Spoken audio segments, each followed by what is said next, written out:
welcome back to the second podcast here of the Tross cast. Today we have Dr. Devin Bell in with us, and he is going to be talking to us about hormones, peptides, regenerative medicine. And so I'm just going to go ahead and have him introduce himself, and we'll get rolling here. Thanks for having me, Dr. Bell. Appreciate it. Dr. Devin Bell here. So my background's family practice, but I've been regenerative medicine, hormone therapy the last 5 to 7 years. That to me has always been more my passion with medicine. Find the source of the issue, treat that source, and really take care of the patient's problem, not just put Band-Aids on it. I put Band-Aids on problems for years in traditional medicine. I'm done with that world, so I've got into this world really helping people in a very different way. Yeah, love that approach, man. I think that's where you and I kind of linked up when we first talked. It was a lot of the same philosophies in different worlds. Sure. So we put out a question and we got some really good responses. I think one thing for me would be, in your world, I know blood work, we've had some patients referred over to you, is a big portion of what you're looking at and utilizing to help treat. What are some commonalities that you see, let's say, males and females aged 35 to 45 that you see on a just common basis, and then what are we doing for those things? Sure. Usually there's a reason that are coming into. I have some patients that are there just for wellness care. Other patients, there's an issue. So when I think of a patient having an issue, I'm digging usually pretty deep into it. So some of the things that I look at, thyroid function, sex hormone function like testosterone and estrogen, and certainly we're looking at kidney function, liver function, all of the standard stuff. What I will say is very commonly I will see deficiencies in certain hormones, really most commonly testosterone, which is not something you think about in both men and women, but I see that deficiency quite a bit. As we age, the way that I usually relate it to patients is our testosterone is at a certain point, our estrogen is down here. Because if you look at it, testosterone is the dominant sex hormone in both men and women. The difference between the two is just the ceiling of men is a little higher, right? So you got testosterone, you have estrogen. As we age, those become more narrow. And it's not usually because the estrogen's coming up, it's because that testosterone's coming down. And so we start to see dysfunction like in their sleep, we start to see issues with energy. So we've got poor energy, changes in sex drive, changes in just general drive overall, and then focus too, so cognitive changes as well.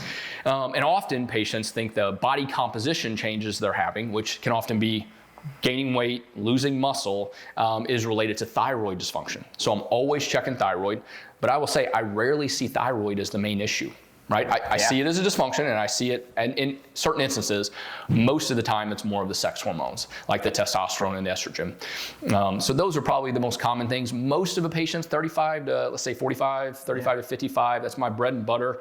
Usually kidney function is preserved, liver function is pretty good. So a lot of the standard stuff that traditional medicine's looking at, it's always normal. Because that's the most frustrating thing that patients will tell me is, well, I got checked out by my primary and everything was normal. And it's like, yeah, well, where were you at in the range? So I always like to look at range of normal and my range of normal versus their range of normal. Are you on the high end? Are you on the low end? Because that can come into play as well. Yeah. And then depending on where they're at with that, is that normal for them? And are they still symptomatic? And unfortunately, traditional medicine just doesn't dig deep enough. Yeah. They usually do a lot, they do the initial steps well, it's just, you need to take it a few steps further. So that's usually what we'll dig into. I think that's we talk about that here in the office, is like, all right, there's a baseline for some musculoskeletal ranges of motion, but then there's an optimal range as well. And I think a lot of healthcare, unfortunately, lives at just getting individuals to that baseline. But the more and more the years go on since I've been in practice, a lot more people are like, let's get me to that optimal. I want to actually be a high-functioning optimal mover, or in your case, like have optimal physiological responses going on. Because there's a difference in being, okay, are you in the normal range, but you're at the bottom?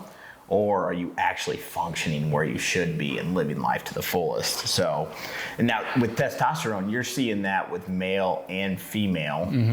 And are there any symptoms, male versus female, that you're hearing difference when you see that testosterone level being lower, as far as just symptomatically they're coming in with? You know, you would think there would be a pretty big difference, and it's not. What's funny is that there's a ton of overlap, which I was surprised by. Energy is a big part of it. You think about, very rarely do we discuss libido as we age, right? But intimacy, relationships, all of that is a very important part of as we age. And unfortunately, it gets brushed under the rug a whole lot. Both of the sexes, I hear deficiencies in that area. Their sleep is off, the cognitive. So some patients will even come to me and they'll say, I never felt like I had ADHD when I was younger. Now it's hard for me to focus. I can't recall words or recall phrases like I used to. Like, what's going on? I just don't feel myself. And there's a lot of patients that we see that have very demanding jobs and require a certain amount of sharpness. And they're like, I'm losing my sharpness. And that's scary to them. And that affects everything in their life. For sure. But to your point, when I see some estrogen deficiencies, usually I don't see a lot of estrogen deficiencies in men. Females, though, of course, I will start to see that, and that's when you get the vasomotor stuff. So hot flashes and night sweats. You can get a little bit of change in vaginal dryness, like worsening of that, and then, of course, the mood swings and irritability. So that's the big difference I see as far as deficiencies, but more of that is estrogen driven. Okay. And in the guys, I usually don't find like estrogen dominance. What I will see is testosterone deficiency that will present itself like an estrogen dominance. So guys can get some gynecomastia, sometimes some emotional mood swings up and down, and they're like, what is it? And it's like, yeah, your estrogen's a little too close to your testosterone there. So instead of me suppressing that estrogen down, because most of their levels are still appropriate, and we both need, just like men and women both need testosterone, we both need estrogen as well. So I'm not on the side of trying to push their estrogen down too low.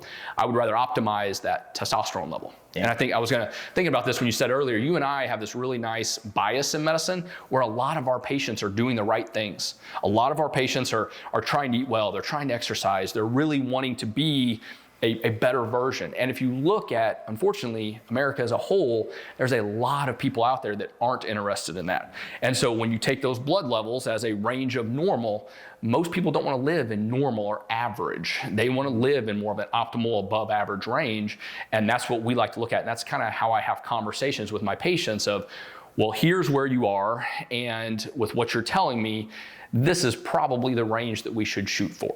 Whether that's their weight, whether it's their testosterone, thyroid, whatever it may be, we look for kind of getting in that optimal range. And what's nice is when they're doing those foundational things already, like the diet, the exercise, the lifestyle components that we all talk about, it gives me a little bit of ease, more of ease in terms of intervening on those patients and getting them feeling better. Yeah. So then I'm guessing there is an intervention from your side when you're seeing those ratios off. A big question we got was the difference between like bioidentical hormones and then synthetic. Sure. Not my world, but what do you utilize to then help them? Like, what's your mode of treatment at that point? And then what are the differences there? And like, what do you tell patients about that? Sure. So what we have to first decide is hormone optimization, is it necessary, right? So that's the lab test, that's the history. Age plays into that, and also fertility plays into that. Because one of the big fears that I hear from patients are, if you start giving me testosterone, will it suppress my natural? And it can reduce your sperm production as well. So fertility can change in men as well. So we have to have that conversation and find, are they a good candidate? And it's not as simple as you have your testosterone's under 500, so yeah, let's give you some testosterone. I know places that'll do that, and if you want that, we're not the right place for you. But if you want to look at, okay, well, here's the trade-offs of it. This is here's my number. Here's how I feel. This is what I'm looking for. Then we have a deeper discussion and say, okay, you're a candidate because of this, this, and this. Yeah. And here's your trade-offs. And one of those trade-offs can be reduction in fertility. Many of my male patients are already like, hey, I'm done having kids. We're good. It's not a big deal. My younger guys, where they're on the border and they still, hey, fertility is still a concern, we have a different conversation around hormone optimization. Okay. Because I want to try to get as much out of their normal or their natural production as I can. For sure. So there are ways of doing that, right? You've heard of HCG, right? And there's Ganadderel, and there's other versions out there that kind of spark your own production of testosterone. How effective is it is debatable, and I think age plays into that as well. And then how long can you utilize that? That's a big unknown. That's one thing that I've kind of looked and delved into that, and I still don't have a clear answer of how long we can do that. Because I compare it to them like, listen, it's almost like driving your car on red line. You're testing it, you're pushing, you're really, what you're doing is that FSH and LH signal, the hormones from the pituitary to the testes, are being overproduced essentially in this signal and say, hey, you need to work harder, work harder, work harder. Well, you can only be pushed for so long. What's going to happen? Are we going to lead ultimately to burnout? But it's a reasonable option for guys to maintain some fertility. So we'll have that conversation. But if we are, say, not worried about fertility and our numbers are low enough that we believe, HRT or hormone replacement therapy in men like testosterone is indicated, then we have the conversation of how are we going to do that? Bioidentical versus synthetic forms. And really I think about three approaches. I think about pellets, which are bioidentical. I think about injectable forms, which are synthetic, and I think about topical creams, which are bioidentical. The same thing holds true for women. However, I use injections a lot less, and I'll kind of go into that in just a little bit. And I use a lot more pellets in women. Some of the ups and downs that you can get. But for my male patients, bioidentical is the testosterone that is just like the testosterone in your body right now. So it is that exact same formulation. Synthetic is a man-made version of that. So you think testosterone cypionate, testosterone enanthanate, propionate, those are some of the big ones that are used. So it's very, very close to what your testosterone is, but it's not exactly the same. Hence that's the man-made version. It is also a product that can be sold as a drug as well, right? Bioidenticals cannot be. You cannot trademark a bioidentical testosterone. So there's no injectable bioidentical version of testosterone that I'm aware of, right? I could be wrong. Somebody will find it out, let me know. But the injectable form that I'm aware of are the synthetic forms. So we have a discussion of why you would utilize one or the other. For some, the procedure with doing the pellets, it's a simple little in-office, we numb you up, typically goes in the glute or the flank. Those pellets are tiny little Tic Tacs. They're underneath the skin. There's multiple of them in that area for men. And then they absorb it over a 4 to 5 month period of time. So the nice thing is it's bioidentical. You get a slow build, a plateau, and a slow decline as far as your levels of testosterone. Guys like that, low amounts of aromatization, which just means low amount of testosterone converting to estrogen, and usually less hemo concentration. So anytime we worry about using testosterone, raising our hemoglobin and hematocrit is a concern. So that's the trade-off that comes with it. When you use bioidentical, you tend to have less of that as well, right? So it can keep your hemoglobin and hematocrit levels a little bit more appropriate. My guys that travel a lot love the pellets because they don't have to carry needles with them. They don't have to do anything with them, but they will do the procedure. I see them a couple times a year, in and out. They like how they feel. It's very simple, right? So from an ease of just living your life, it's very convenient. Now, after the procedure, you do have to take off a week in the gym. So my guys that like working out, it's a long time to stay off the gym. I don't want to be out of the gym longer than I have to. So we think about that side of it. And then once the pellets are in there, they don't come back out, right? So you have to decide, you have to let them know, hey, listen, our ability to manage that changes, right? We have less we can add to it, but we can't take away. So therefore, the injectable forms, the synthetic forms tend to be more well-liked for some of those guys that, hey, I want more control of it. You can get more ups and downs. So with the synthetic or the injectable form, usually I'm doing 2 or 3 days a week on those guys. Some guys do great with once a week, but that's less common. Most of it's 1 day, twice or 3 times a week, because it helps kind of keep this ebb and flow in a narrow, like your ceiling stays down, your floor stays up, so you stay in this window. Was it 700 to 1,000, something like that? It just depends, individual, guy to guy. But you can get more aromatization with the injectables because it's synthetic, so more conversion to estrogen is possible. And then you also think about increasing your hemoglobin and hematocrit. It can happen more with the injectables versus that. And then the topicals can be, it's kind of a blend of the two. Like the topicals, usually you're doing it daily. It's applied to the inner thigh and the testes classically for absorption. It can be bioidentical. They do have synthetic forms where they can be bioidentical as well. And what's nice about that is it's an everyday up and down, more similar to like our natural ebb and flow of testosterone. But compliance is tough because you got to do it every single day. And if you miss a day, you're going to feel it. There's not as much carryover overlap. But really the skin's a natural barrier, so absorption can be variable patient to patient. Some people absorb it and do really well. Other people, they block it out, and so they don't get quite the same absorption. Okay. So that's, bioidentical versus synthetic. They come with trade-offs. There's lots of modes of intervening with them. My female patients are very similar, but like I said, the pellets tend to be the more popular because they are bioidentical, so less conversion. A lot of my ladies have plenty of estrogen, especially if they're perimenopausal. They are still cycling. They've got plenty of estrogen, so I don't need much conversion in terms of testosterone to estrogen. Okay. So I like the pellets in that regard. They love the ease of it. They're coming in a little bit more frequently, like every 3 to 4 months, but usually doesn't negatively affect the cycle or any other systems in the body. There's no risk for things like breast cancer, uterine cancer, or anything like that when we're using testosterone, bioidentical testosterone in the ladies. When we start using estrogen, it's a kind of a little different conversation.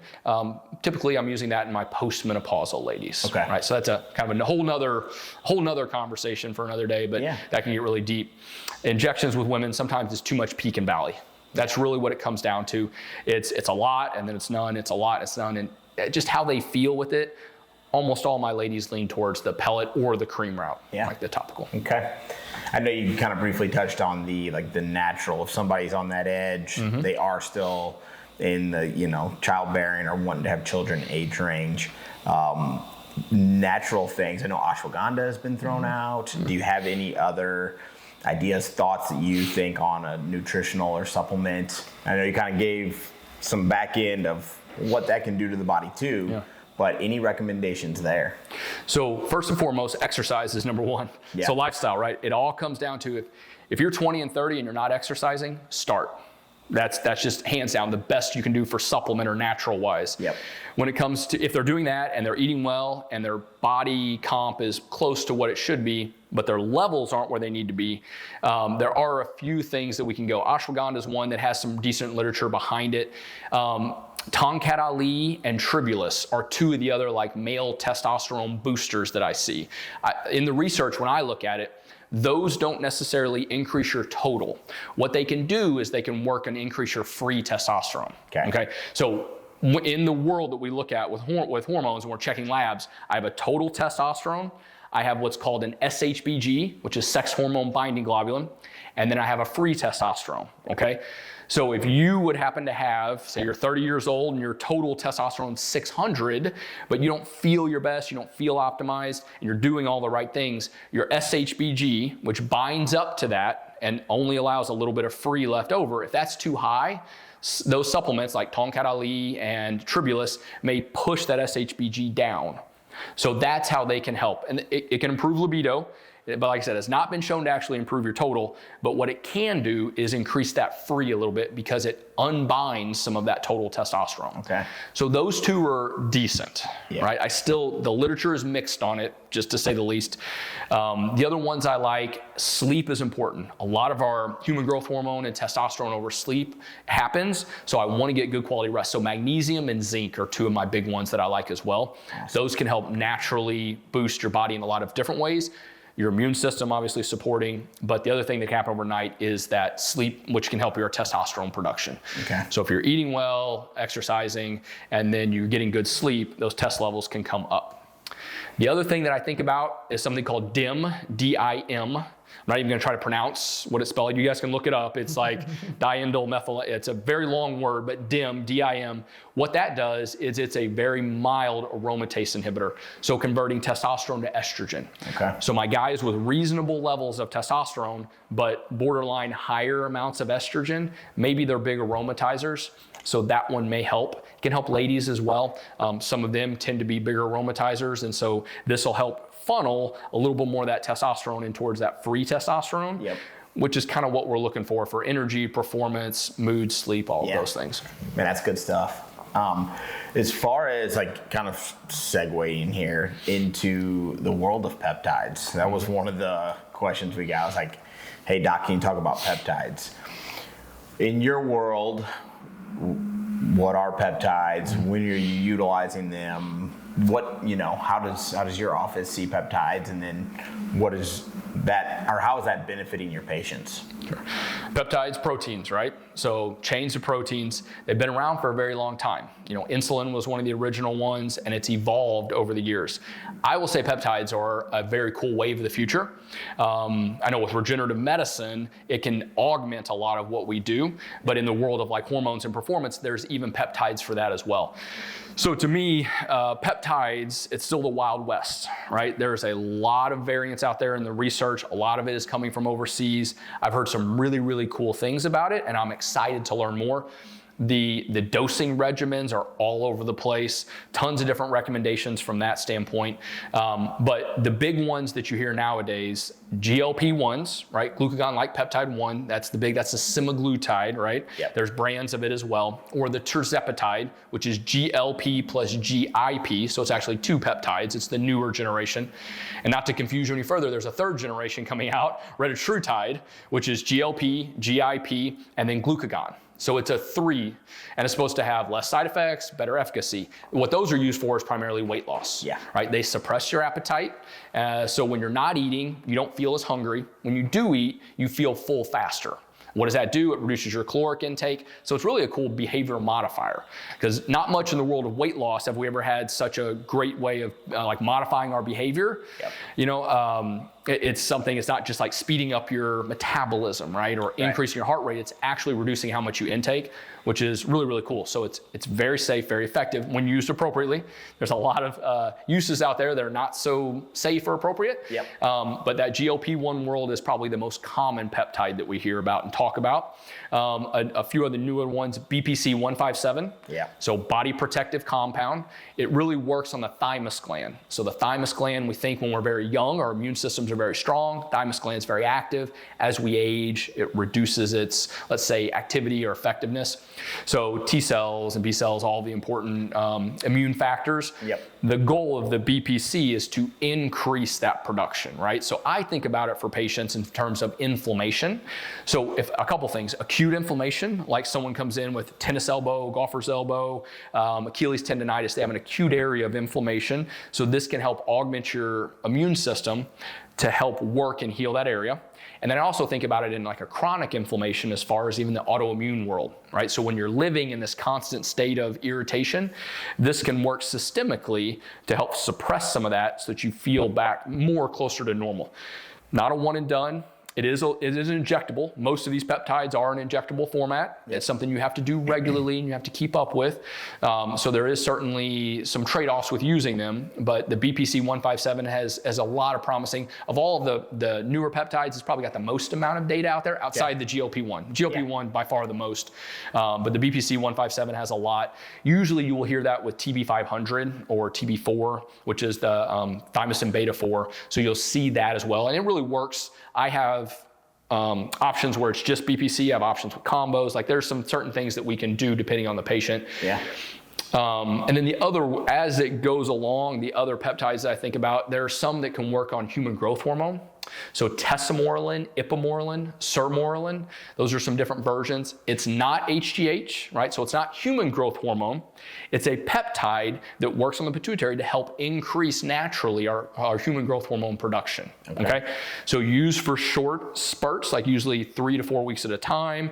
You take it before bedtime and overnight while you're sleeping, just like testosterone, we're trying to increase that human growth hormone just a little bit. Okay. Does not have those effects like what we get worried about with true HGH, like if you take real HGH, it's very, very unsafe. You've seen the athletes that have used that stuff. This is not how that works. Okay.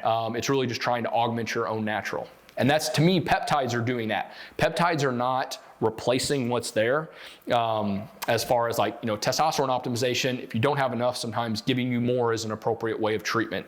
This is more like the HCG where we're trying to spark your own production, trying to get more out of what your body's already doing. Yep. And so that's how I look at most of the peptides. There are some that work on the pineal gland, epithalon, and so that one can help actually increase our natural melatonin production. So it can be used a couple times a year. Yeah. So for the people that are poor sleepers, that's a decent one. Can kind of help some of that. Yeah, so we hear that a lot, right? And we try all the natural stuff and the sleep routine. This is just another tool in the tool belt. Yep. It's not going to replace, any of the other aspects. You still got to turn your phone off. You still got to think about magnesium. You've got to exercise early in the day. You've got to do all the things. But this can help augment the quality of your sleep at nighttime. Awesome. Yeah. That brings us to, we're going to go ahead and get to one of our sponsors. A little commercial here. Thanks for staying with us so far. We'll be right back. Warm weather is coming, and you know what that means: smelly trash cans baking in the sun. Don't let your bins turn into a fly-infested nightmare. Clean Daddy Elite is here to keep your trash cans fresh, sanitized, and odor-free with high-pressure, eco-friendly cleaning. We service St. Charles and St. Louis County, taking care of the dirty work so you don't have to. Sign up today and stay ahead of the summer stink. Visit CleanDaddyElite.com to book your first cleaning. Fresh bins, no stink, no hassle. CleanDaddyElite.com. All right, welcome back. So good segue time to get into a world that I know we refer a lot to and kind of fits into my musculoskeletal and athletic world, but the regenerative side of your practice. What would be the most ideal situation for somebody that's looking for regenerative medicine? What does that look like treatment-wise? And then what are they doing around that to supplement it? I was kind of telling you, I have my own thoughts and some things that, with our research and what we do here, but what is the most ideal situation? And then what are you guys utilizing on the regenerative side? So when I think about regenerative medicine, I think about it as one little piece of the puzzle. So what we're really treating, or what we're really getting to the heart at, is the cause of the issue. Issue might be pain, right? Inflammation, pain, dysfunction in movement, whatever it may be. The patient's coming in, knees, back, hips, ankles, whatever it may be that has a problem. We're looking at regenerative medicine as one piece that's going to hopefully help treat the cause of that dysfunction. Love it. So with regenerative medicine, I think about to me, that's an umbrella for things like autologous and allogeneic. Either it's from you or it's donated from someone else, right? Yep. You get PRP, there can be cellular treatments, exosomes. We could spend a whole hour just talking about that side of it. But those components in regenerative medicine can be utilized as one part of it. The other part of it is what I kind of blanket term use rehabilitation, right? That's chiropractic care, that's physical therapy, that's a home exercise program, yoga, meditation, whatever that may include. That's the rehabilitation side. And to truly treat the cause of the issue and to do regenerative medicine appropriately, you have to have both. You can't just stick cells and inject somebody in a knee and just expect them to walk normal the next day, right? Yep. Or to fix a knee joint injection to fix all of the issues that are happening in their quad, their spine, and everything up and downstream. Yep. So to me, chiropractic care, physical therapy, exercise, myofascial, right? So soft tissue work. We do a ton with tendonitis, right, or tendinopathy. And what we do with regenerative, it really helps treat that process that's happening, right? There is a defect, a disease, whatever we want to utilize the term. There's an issue. So I'm trying to treat right at that issue to help heal that problem. Well, around that, there's connectors. Like a tendon, you have muscle, then bone, right? So the tendon connects muscle to bone. That muscle still needs to be modified and improved, right? There's bony articulations that can be adjusted and improved as well. I can't do that with just regenerative medicine alone. So that's why incorporating things like chiropractic care is very, very important. Some people don't like needles, right? I don't know if you know this, but not everybody wants to get stuck. Yep. So things like red light therapy, laser treatments are a wonderful adjunct. I use them in combination with injections. I use them instead of injections. And what that does really helps provide oxygenation, blood flow to the area. Because the blood flow is the key to this, right? When we think about an inside of a knee joint, there's that synovial fluid, not highly well vascularized, but they're looking more of a clear to yellowish solution that is trying to provide nutrition for the meniscus and cartilage. So when that meniscus and cartilage get torn, they don't heal very well. So we're taking those good healing factors from the blood and bringing them into the joint. So we are bypassing that vascular system. And with a laser, you are trying to augment as much blood flow as you can to that area to encourage healing.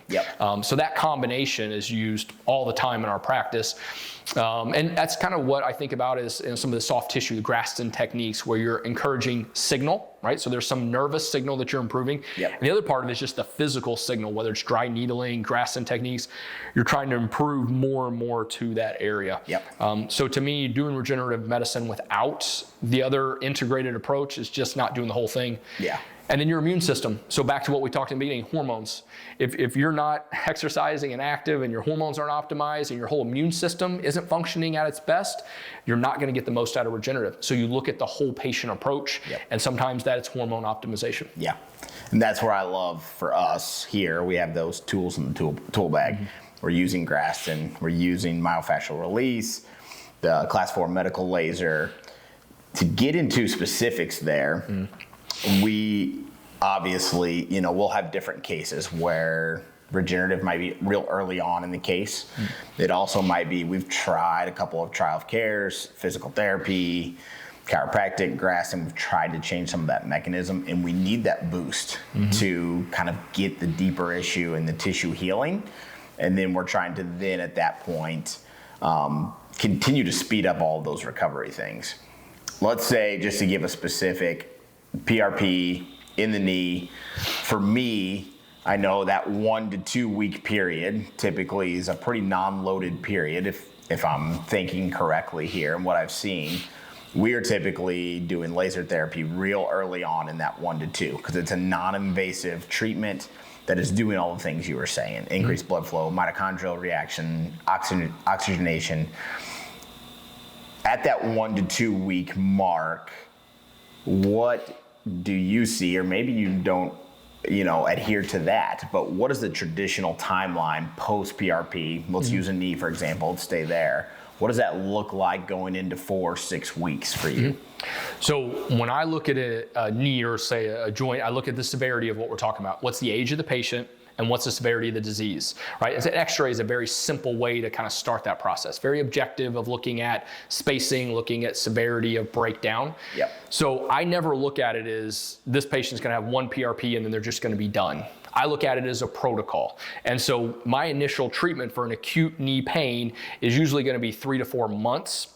And during that 3 to 4 months, we're gonna do 3 to 4 PRP on average, right? Yeah. Again, a lot of variance, it's hard to know exactly. Yeah. That first 1 to 2 weeks, it's very reasonable to limit and reduce some activity, right? And let's say like the loading of it, yeah. the intensity, the dynamic nature of say jumping and squatting, lunging, deadlifting. However, I don't want people doing nothing. I still like, a little bit of light walking, stretching, light activity. I'm okay with 3 to 4 days after that first PRP. But yeah, as far as loading it the first couple of weeks, supporting with laser is wonderful because I'm encouraging, we're wanting good healing inflammation to get there and blood flow. So if you can support that with laser, that's perfect. And then usually what I will see is that, let's say the benefit or the improvement from that one PRP, you start to see that in week 3 or 4, okay?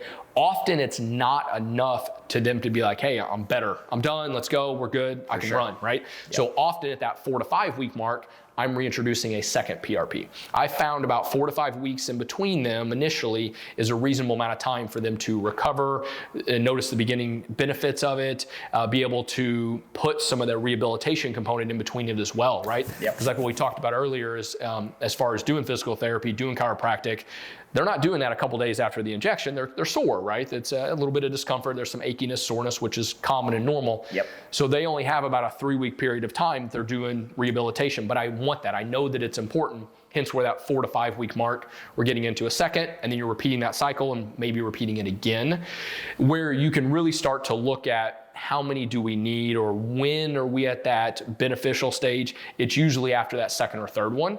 And that's when we have more of a real discussion of, well, where did you start? How's your movement? How's your discomfort? How do you feel about it? Are there anything objective we can see on ultrasound? Because sometimes we can look at that as far as inflammation as well. Yep.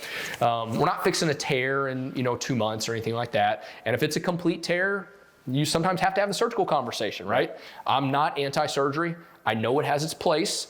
But if there are times when we can avoid it, that's what I'm trying to do. I try to give all the conservative, exactly like you said, there are times where I want to try things except for PRP initially. Sometimes that first 4 to 6 weeks, it's rehab and laser and adjustments, and that's a perfect start, and that may be enough for the patient. And if it is, great. If it's not, we need to take it a step further. For sure. And then other times, like you said, if the severity is intense and these patients have been battling this for a while, they've been just kind of letting it go, it's been building up, or they've had some re-injury to it, you've got to get those regenerative factors in there, whether it's PRP or other cellular treatments. You've got to get those in more early because you know you're going to need them down the road. That's more of a clinical decision, but severity of the issue, severity of disease play into that. Yeah. After those second and third kind of rounds of the PRP, you're not shutting them down after the first one, or is it each one we want a period of time of deloading after the PRP? Yeah. Usually if I'm going to do that, it's early on. Yeah, okay. Usually after the second and third one, movement, especially when they're feeling better too. Like often after a second or third one, they're like, yeah, I want to move more. I feel like I'm doing better. Yep. So shutting them down is not what I really want to do. To me, blood flow, movement, it's healing, it's the most important part. So I want them to be doing things. They need to do it with someone like yourself that knows what they should be doing and can guide them in that process. For sure. That's really where that part of it can become much more beneficial as they are doing the correct things. Because yeah, they can negate some of their benefit if they're doing silly things that they should not be doing. Yep. We all know that can happen, sure, yep, with patients. But after that too, then we look at, from the treatment phase, I think about a maintenance phase, right? A wellness phase or a maintenance phase. And that's where I'm trying to transition most of my patients. And that's where I don't look at PRP like I look at surgery. I don't look at it as a one and done. I don't look at it as a see you when you need me after we finish 3 months. It's like, now that we've improved, where are we at in that? How are we moving? Do we need to continue chiropractic at this rate, or can we reduce the frequency of it? What about therapies? Are you working out and doing things on your own? Are you doing your homework? And if they are, they get a little bit more freedom away from me. If they're not, then maybe they need a little bit more time to kind of work in that realm. And then the maintenance phases might be, a PRP once a year, right? Once every 6 months. Everybody's different. Yep. But where I look at it from that standpoint is prevention. We looked at it as treatment initially. Now I'm looking at it as far as prevention. Yep. I want to stay ahead of it. I don't want it to go backwards. I want to keep encouraging healing in that area because unfortunately we continue to age. Yes. There's not a peptide out there that I found that'll fix that. Yep. So yep, I'm still waiting to find that. Yes. But we're going to have to continue to stay ahead of it. Yes. So I don't usually let people, I don't like them going longer than a year. Yep. That's usually my max amount of time that I'll go before I do another PRP. Yep. I love that thought. And we, are really kind of getting into that with the laser therapy here. But even just some of the myofascial from the blood component is that pit stop. Let's get to that tissue. Let's make sure that we're doing the things the tissue needs anyway. It needs some input from a neurological standpoint. It needs some pliability. It needs the blood flow, the oxygenation. And let's do that periodically as well, because it is a musculoskeletal system and we're not stopping doing what we were doing. And that's my hope here, is to keep people doing what they love. Mm-hmm. But that just means we have to make sure we're staying on top of it. So I love your mindset on that and the thought on that. Just to kind of get into, I know you were kind of in the medical world at a different capacity before. Mm-hmm. What are your thoughts on corticosteroids and how many things should we be trying before we get to that route? Sure.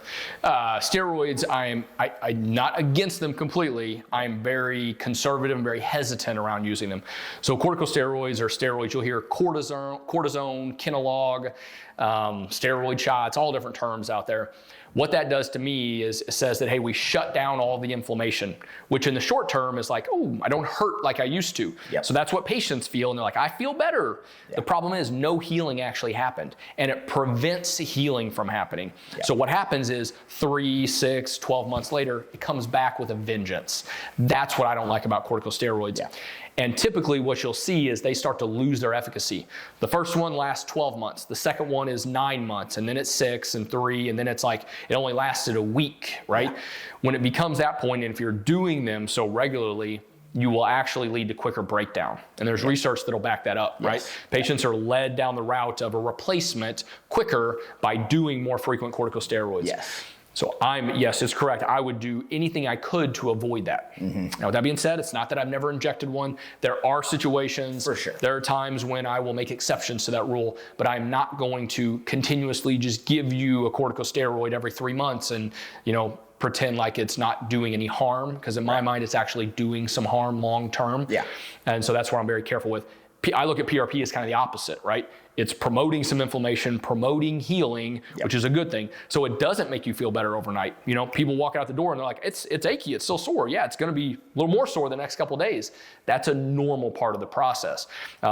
Because I'm trying to work on healing, I'm looking at the joint, what's it going to be like 3, 6, 12 months down the road, 100%. Not how you're going to feel tomorrow. Yep. So if you want tomorrow to be better, steroids are your way to go. But that's not how we look at things. We look at them from a long-term standpoint. Agreed. And we have some great orthopedists that we refer to, and they're very upfront about it. They're like, we don't want to start that clock, because once we go to a corticosteroid, there is a clock that started at that point, because there is degradation of the tissue.